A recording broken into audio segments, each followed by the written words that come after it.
आज जिथं देशाच्या स्वातंत्र्याचा उत्सव साजरा होत असतो, तिथे एका क्षणात सगळं चित्र कसं बदलू शकतं? कोण होते ते मुख्याध्यापक जे आपलं कर्तव्य बजावत असतानाच शहीद झाल्यासारखे निघून गेले? का आनंदाचा हा सण संपूर्ण बुलढाणा जिल्ह्यासाठी शोककळेत बदलला गेला? आज आपण चर्चा करणार आहोत अशा एका घटनेची ज्याने महाराष्ट्राचं काळीज पिळवटून टाकलंय.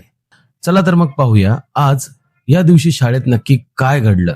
तर ही गोष्ट आहे एका अशा शिक्षकाची ज्यांच्यासाठी ती शाळा आणि हा आपला देश हेच सर्वस्व होतं.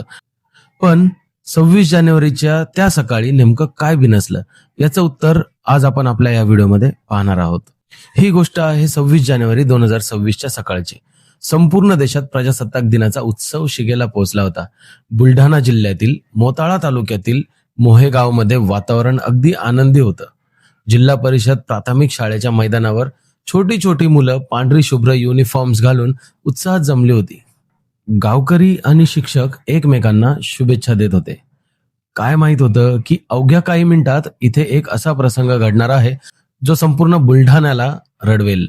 या शाळेचे मुख्याध्यापक श्री दिलीप राठोड नेहमीप्रमाणे उत्साहाने सगळी तयारी बघत होते.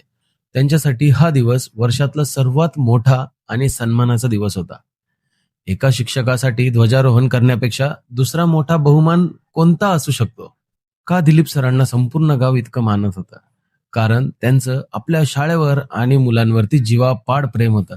जेव्हा त्यांना ध्वजारोहणासाठी बोलावण्यात आलं तेव्हा त्यांच्या चेहऱ्यावर तोच अभिमान आणि त्या अभिमानाचं स्मितहास्य होतं. पण नियतीच्या मनात काहीतरी वेगळंच होतं. असे राठोड सर राष्ट्रध्वजाजवळ पोहोचले आणि त्यांनी ध्वजाची दोरी हातात घेतली. त्याच वेळी अचानक कसं सगळं थांबलं. ध्वजारोहण करण्याच्या काही सेकंद आधीच त्यांना अस्वस्थ वाटायला लागलं. काही कळायच्या आत शेकडो लोकांच्या डोळ्यासमोर ते मैदानावर कोसळले. काय हा फक्त उन्हाचा त्रास होता की थकवा? नाही, हा एक तीव्र हृदयविकाराचा झटका होता. एका क्षणात आनंदाच्या घोषणा थांबल्या. तिथे फक्त किंकाळ्या आणि धावपळ उरली. मुलं घाबरली. गावकरी त्यांच्या मदतीला धावले. तिथे उपस्थित असलेल्या लोकांनी वेळ न घालवता सरांना तातडीने जवळच्या रुग्णालयात नेलं. प्रत्येकाच्या मनात एकच प्रार्थना होती की आमचे सर ठीक व्हावे.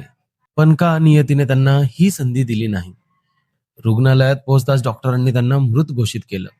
जे लोक काही वेळेपूर्वी भारत माता की जयच्या घोषणा देत होते त्यांच्या डोळ्यात आता फक्त आणि फक्त पाणी राहिलं होतं. एका कर्तव्यदक्ष शिक्षकाने आपल्या शाळेच्या प्रणांगणात तिरंगाच्या सावलीत आपला शेवटचा श्वास घेतला होता. या दुर्दैवी घटनेने आपल्याला पुन्हा एकदा शिकवलंय की आयुष्य किती अनपेक्षित आहे. दिलीप राठोड सरांनी आपलं संपूर्ण आयुष्य मुलांच्या भविष्यासाठी वेचलं आणि त्यांचा अंतही त्याच मुलांच्या तिरंगाच्या समोर झालं. बुलढाण्याने आज एक सच्चा गुरु गमावला आहे. तर शेवटी तुम्हाला काय वाटतं? आजकाल वाढणाऱ्या हार्ट अटॅकच्या मागे आपली बदललेली जीवनशैली हे सर्वात मोठं कारण आहे का? की हा फक्त एक दुर्दैवी योगायोग म्हणावा?